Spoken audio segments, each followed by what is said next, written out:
Graças e paz a todos, bem-vindos a mais um estudo no canal Clamando no Deserto. Hoje nós vamos estudar a lição de quinta-feira, 28 de agosto de 2025. O tema é vingança. Vamos orar e dar início ao nosso estudo. Obrigado, Deus, pelo privilégio que nos dá, pelo perdão pelas falhas e pecados. Pedimos também que continue a nos perdoar, nos dar a tua sabedoria, em nome de Jesus. Amém. Então vamos lá para a lição Escola Sabatina, vingança. É 6, né? Pergunta 6, que é baseada numa fala. Meus amados, não façam justiça com as próprias mãos, mas deem lugar à ira de Deus. Essa é a versão, se eu não me engano, da NVI, né? Nova Versão Internacional. Pois está escrito: a mim pertence a vingança. Eu é que retribuirei, diz o Senhor. Romanos 12, 19, citando, ou seja, Paulo, repetindo aqui trechos de Deuteronômio 32, 35, ou parafraseando, ou comentando alguma coisa, né? Que promessa e mandamento são encontrados nesses versículos? Que promessa e mandamento são encontrados nesses versículos? Como eles estão intimamente relacionados? Então, a promessa eu retribuirei, né? O mandamento, né? Não fazer justiça com as próprias mãos, considerando a versão NVI. Até que o Senhor trouxesse a justiça eterna, era dever dos juízes do antigo Israel implementar a lei e determinar punições justas quando ocorresse dano ou lesão, mas primeiro eles precisavam dos fatos. O problema era que os mestres da lei da época de Cristo aplicavam essa lei de uma forma que abria a porta para a vingança pessoal. Ao fazer isso, o princípio foi tirado do seu contexto e o propósito original foi distorcido. Consequentemente, eles acabavam defendendo exatamente o que a lei proibia. Nós vamos comentar durante a lição, né? A questão é muito difícil, em determinados momentos, separar o que é justiça e o que é vingança se a gente não tiver o devido cuidado. Agora, lembrando que quando Deus diz isso para o seu povo lá na teocracia, nós devemos lembrar que houve juízes, houve reis, houve sacerdotes corruptos, né?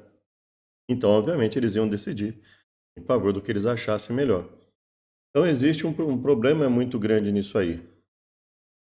E quando a pessoa está diante de um contexto em que ocorre injustiça, mesmo quando ela depende dos poderes estabelecidos, se ela está em algum país, se ela está em alguma sociedade, em alguma igreja, em que haja injustiça, né, nas decisões dos poderes estabelecidos. Então, isso é uma questão bastante complicada nesse ponto, né? Então, nós temos o que é via de regra, o que é exceção, e aí nós vamos dar continuidade aqui no texto e tendo isso em mente, né, refletindo sobre isso. Romanos, a ninguém torneis mal por mal, procurai as coisas honestas perante todos os homens. A ninguém torneis mal por mal, procurai as coisas honestas perante todos os homens. Então, o que ele fala? Se uma pessoa te faz mal, você não vai retribuir com mal contra ela.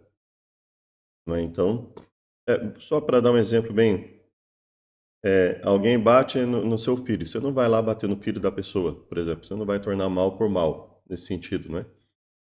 Se for possível, quando estiverem em vós, tende paz com todos os homens. Tanto quanto possível, né, ou se possível, dependendo da tradução, quanto estiver em vós, tende paz com todos os homens, ou seja, tanto quanto possível. Porque, dependendo da situação em que você se encontrar, não que você queira fazer o mal, não que você queira, e o que você vai fazer não vai ser mal. Mas, por exemplo, nós comentamos na lição passada, a lição que falou sobre olho por olho, a questão da legítima defesa, né? Como funciona a questão da legítima defesa. Em determinados momentos, é claro que esses momentos eles não vão ser regra, mas existem determinados momentos que uma pessoa simplesmente vai ter que se defender de um roubo, de uma invasão da casa, de alguém tentando agredir um filho, uma filha, alguém, ou tentando agredir a própria pessoa e a pessoa vai se defender, né? Mas não é esse o que o texto está dizendo. A gente não pode confundir vingança com justiça, com buscar a justiça nos moldes adequados, ou mesmo uma defesa que a pessoa faz contra um mal contra algo injusto que a pessoa vai fazendo, né? Agora vamos lá. Não vos vingueis a vós mesmos, amados, mas dá lugar à ira. Lembra quando a nova versão fala sobre a ira de Deus, né? Deixar vir a ira de Deus? É, fica subentendido, né? Até onde eu sei, não sei se tem algum manuscrito em que tem o termo Deus lá, mas basicamente é algo que fica subentendido. Ora, se eu não é para eu me vingar, então eu não vou dar lugar a uma ira que me faça me vingar, né? Então, por isso que eles deduzem, seria dar lugar à ira de Deus, né? Aqui poderia também ser no sentido de dar lugar à ira no sentido de clamar a Deus por justiça, né? Então, dar lugar à ira que clama a Deus por justiça, né? Porque está escrito: minha vingança eu recompensarei, diz o Senhor. As pessoas clamavam a Deus quando sofriam injustiça e nós podemos clamar. Agora, realmente, quando nós pensamos em dar lugar à ira, isso fica subentendido, a ira de Deus, o texto parece fazer mais sentido em relação ao que ele está falando antes e depois, né? Portanto, se o teu inimigo tiver fome, dá-lhe de comer; se tiver sede, dá-lhe de beber, e fazendo isso amontoarás brasa de fogo sobre a sua cabeça. Não te deixes vencer pelo mal, ou do mal, mas vence o mal com o bem.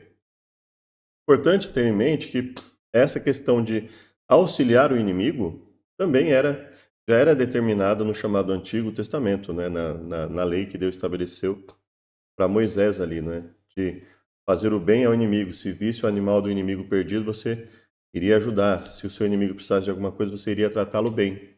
Então veja, a regra bíblica não é tornar o mal por mal.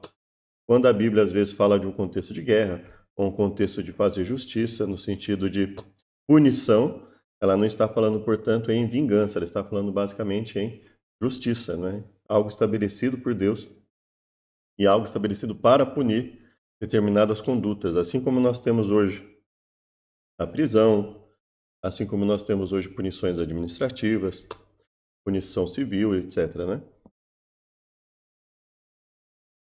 Vamos lá? Aqui Deuteronômio 32, verso 35: minha vingança é a recompensa, ao tempo que resvalar o seu pé, porque o dia da sua ruína está próximo, e as coisas que lhe hão de suceder se apressam a chegar. Porque o Senhor fará justiça ao seu povo, se compadecerá dos seus servos, quando vir que o poder dele se foi, e não há preso em desamparado. Então dirá: onde estão seus deuses, a rocha em que confiam, de cujo sacrifício comiam a gordura e de cujas libações bebiam o vinho? Levante-se e vos ajudem. Qual é o contexto disso aqui? Qual é o contexto de Deuteronômio 32? É um contexto em que o povo não tem condição de resistir a algo que está sendo feito contra eles. Agora, Deus dava a condição ao seu povo de se defender de ataques? Ele dava, isso é verificável, né? Como nós comentamos, o próprio Jesus, ele era contra as injustiças, ele tomava atitudes drásticas contra as injustiças. Agora, aí, onde nós precisamos, é errado, duas coisas que são erradas no caso, né? Deixar de fazer justiça pensando que aquilo é uma vingança é errado. Então, deixar de dar a devida punição a alguém por pensar que aquilo é uma vingança, quando na verdade não seria. Isso é injustiça. Isso é errado. E fazer aplicar uma vingança pensando que está a fazer uma justiça. Isso também é errado. Então, uma pessoa vai fazer algo contra a outra, pensando que está fazendo justiça, e ela está se vingando ela está retribuindo mal por mal, por exemplo, considerando os textos que nós temos em mente, ela estaria errada. Agora, biblicamente também, deixar de oferecer qualquer tipo de punição à pessoa que cometa atos de rebeldia, atos mal intencionados, etc., sob o pretexto de que não se pode se vingar, também é errado, né? Então, nós vemos que quando se quer, por exemplo, manipular um grupo de pessoas a não fazer nada em relação a um ato errado, ou um conjunto de atos errados, as pessoas muitas vezes elas misturam justiça com vingança, né? Então, nós temos que ter cautela em relação a isso, né? Um criminoso aí que constantemente está cometendo crimes, né? Dar o benefício da dúvida e deixar ele solto, basicamente vai fazer o quê? Com que a criminalidade aumente, né? E a gente percebe bem isso. Ou seja, Se você vive em um ambiente em que a criminalidade não é devidamente punida, ela vai aumentar. As pessoas vão falar, bom, punição é praticamente zero, ela é mínima, então a criminalidade aumenta. Quando existe um equilíbrio de punição, quando se chega, não, vai se dar uma punição, vai se estabelecer qual vai ser a devida punição, mas vai ter que haver punições efetivas contra isso. E aí nós temos a tendência a uma diminuição, porque menos pessoas vão se aventurar a fazer aquilo devido ao nível da punição. Então nós temos que tomar cuidado, né? Não nos vingar, mas também não deixar de fazer justiça, que inclusive serve de proteção para outras pessoas, né? Imagina uma pessoa que sai por aí tirando a vida dos outros. Você deixar de dar uma devida punição, e nesse caso uma punição, impedi-la de interagir com a sociedade, por exemplo, né? Isso é ajudar a sociedade. Deixar essa pessoa solta continuar cometendo os crimes é um grave prejuízo à sociedade. Então a gente não deve misturar as coisas. Jesus não era contra. Mateus 6, 6, capítulo 16, Lucas 6, 2 Timóteo 4. O que esses textos nos dizem sobre como Jesus via os princípios de recompensa e punição? Jesus não era, esse comentário da lição, Jesus não era contra o princípio de recompensa e punição. Justiça é uma questão de princípio, é parte essencial da vida. No entanto, ninguém deve assumir por si mesmo o papel de juiz, júri e carrasco, no sentido, ninguém pode, segundo a sua própria linha de pensamento, estabelecer qual é a melhor punição e, a partir dali, sem a devida análise do caso, punir do jeito que quiser, né? Quão fácil seria distorcer a justiça? Não cabe a nós retribuir o dano. Se precisamos lidar com o mal, isso deve ser realizado por um tribunal constituído. É o trabalho dos juízes. Guardai-vos de fazer a vossa esmola diante dos homens. Aqui é Mateus 6, né? Quando deres esmola, não faça tocar a trombeta. Quando deres esmola, não saiba que a mão esquerda que a tua direita fez, para que a esmola seja feita em secreto. Quando orares também, via de regra, faça em secreto, né? Mateus 6, de 1 a 6, por quê? Ele fala aqui de Mateus 6, 4 e 6, né? Então, basicamente, o princípio aqui não queira se engrandecer na sua comunhão espiritual com Deus, por exemplo, né? No seu auxílio às pessoas, né? Basicamente é isso. Ele não está falando aqui sobre a questão de justiça ou vingança, mas ele está falando aqui que a pessoa precisa ser discreta ao auxiliar as pessoas, ao fazer as suas orações e por aí afora, né? Essa é a questão do texto de Mateus 6. Mateus 16. Porque o Filho do Homem virá na glória de seu Pai com seus anjos, então dará a cada um segundo as suas obras. Então a punição definitiva para o mal será na volta de Jesus. Isso que o texto está abordando. O texto não está dizendo que não se deve dar nenhuma punição à pessoa que cometa determinadas atitudes, mas ele está dizendo que a punição final e efetiva, quando não vai mais habitar injustiça no mundo, será feita quando Deus estabelecer o seu reino eterno, né? Agora, Lucas 6, não é? Bem-aventurados sois quando os homens os odiarem, quando separarem, injuriarem, rejeitarem o vosso nome como mal por causa do Filho do Homem. Ou seja, olha, fiquem felizes quando vocês forem pregar a palavra, mesmo quando ocorrer esse tipo de coisa. Folgai nesse dia e exultai, porque eis que é grande o vosso galardão no céu, porque assim faziam os seus pais aos profetas. Então, o que ele está querendo dizer? Ele está dizendo, olha, aqui, caso você tenha que passar por isso, ainda assim, se mantenha feliz, porque o seu benefício em relação à vida eterna é grande. Então, você tem algo muito maior do que essa vida. Ai de vós ricos, porque já tendes a consolação. Ai dos que já estáis fartos, porque tereis fome. Os que riem, porque vão chorar. Os que disserem bem, porque assim faziam seus pais aos falsos profetas. Ou seja, a pessoa que ao invés de falar a verdade, ela busca falar algo que vai trazer popularidade para ela, né? E assim por aí afora. Bendizei os que maldizem, orai pelo que vos caluniam, ao que te ferir a face oferece a outra. Nós já comentamos sobre esse texto, o equivalente desse texto nos outros evangelhos, né? No caso de Mateus, dá a qualquer que te pedir, E ao que pede emprestado não torne a pedir. Obviamente ele está falando no contexto que a pessoa não tem a condição de devolver, né? É, se amardes ao que vos amo, que recompensa terei?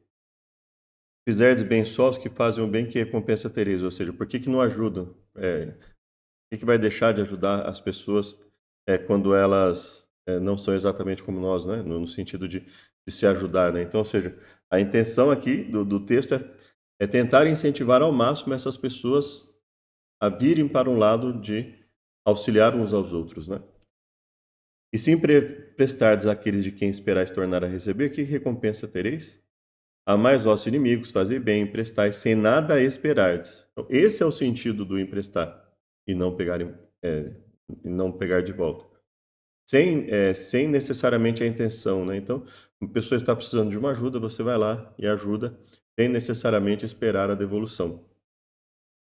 Isso não significa que a gente vai sair por aí emprestando para todo mundo que a gente tem, porque senão a gente vai acabar ficando também numa situação deplorável, né? Então, não é esse o sentido do texto.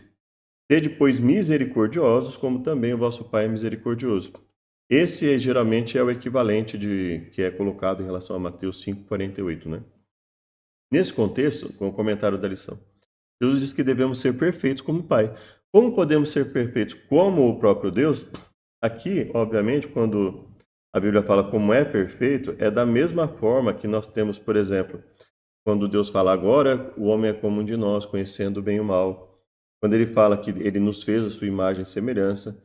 Quando ele fala para Moisés, olha, você será por Deus e seu irmão Arão será por profeta, ou seja, você terá a função que eu estou fazendo aqui com você.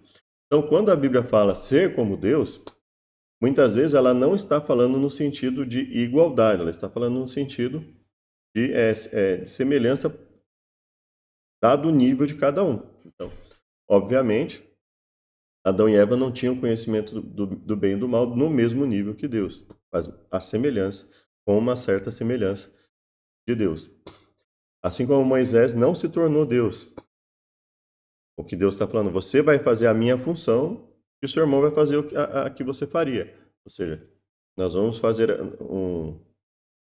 uma fala indireta. Eu falo, então por quê? Porque geralmente Deus falava com o profeta, ou com o seu enviado, e o enviado falava diretamente. Então ele falou, olha, então vamos fazer o seguinte, eu vou falar para Deus falando para Moisés, eu vou falar com você, você vai falar com Arão e Arão vai falar para Faraó, por exemplo. Então era só isso que Deus estava dizendo, ele não estava dizendo que Moisés seria Deus. Então esse caso, ser como Deus, Jesus estava falando no sentido de semelhança, obviamente, dentro do nível, nosso nível humano e o nível divino em separado, né? O amor altruísta é a característica essencial de Deus. Ele ensina os filhos a amar os inimigos e orar pelos que os perseguem, né? Então, aqui eu peguei o contexto de Mateus 5. Jesus fala, qualquer que violar um dos mandamentos, por menor que seja, será chamado menor, e qualquer que ensinar será chamado grande. Se a vossa justiça não exceder dos escribas e fariseus, de modo nenhum entrareis no reino dos céus. Por quê? Porque Jesus fala, olha, os escribas e fariseus, eles falam, eles até ensinam corretamente, mas eles não fazem. Então, o que ele está querendo dizer? Ele fala, olha, aquilo que nós soubermos que é correto, nós temos que praticar. Não adianta só saber que é correto, não adianta só ensinar que é correto, como faziam alguns, ou boa parte, talvez, dos escribas e fariseus. Era isso que Jesus estava falando. Se a vossa justiça não for verdadeira, ou seja, se a vossa busca pela obediência não for verdadeira, não entrareis no reino dos céus. Qualquer que sem motivo se encolerizar contra o irmão será réu de juízo. Qualquer que disser ao irmão raca será réu de sinédrio. Se tiver bobo, louco, será réu. Então, Jesus ensinou várias coisas. Se alguém repudiar a sua mulher, se não for por causa de porneia, no caso, né? Que é traduzido em algumas traduções como fornicação, mas porneia, faz com que ela cometa adultério. De maneira nenhuma jureis, não resistais ao mal. Amais vossos inimigos, bendizei os que vos maldizem. E aí, ao final, ele fala: para que sejais filhos do vosso Pai que está no céu, e sede perfeitos, como perfeito é o vosso Pai que está no céu, que é o equivalente lá em Lucas, sede misericordiosos, como também o vosso Pai é misericordioso. Dai e vos será dado, boa medida, recalcada, sacudida, transbordando. Com a mesma medida que medirdes, também vos medirão a vós. E aí entra a questão, né, do famoso não julgueis, não condeneis, né, que as pessoas usam para fazer todo tipo de ação hoje em dia. Então, basicamente o que nós temos aqui. O sede perfeitos, Jesus não estava se referindo só ao ato de misericórdia, né? Veja, quem assistiu de Jesus falando isso também assistiu ele falando o capítulo 5 inteiro. Então ele está falando no sentido de ser completo, buscar auxiliar as pessoas, buscar ser misericordioso, buscar servir a Deus verdadeiramente, não apenas da boca para fora, não apenas ensinar algo que não está disposto a fazer. Então, basicamente, seria esse o contexto da lição, né? A questão da vingança é uma questão que se deve ter cuidado, né? Então, como eu falei, né? Não nos vingar, não evitar a vingança não é evitar a justiça, não é evitar a devida punição, algum tipo de punição a um criminoso, a uma pessoa que haja com má fé, etc. Mas, via de regra, nós devemos procurar nos organizar e estabelecer padrões coerentes de fazer justiça, principalmente no que diz respeito a interpretar os fatos, né? E se uma pessoa interpreta o fato de uma forma errada, ela pode condenar um inocente ou ela pode absolver um culpado. Que Deus nos abençoe. Convido para a oração final. Pai, muito obrigado por ter nos auxiliado. Essa foi mais uma das lições que tem um grau de dificuldade um pouco maior. Pedimos a tua sabedoria em nome de Jesus. Amém. Obrigado e até o próximo vídeo.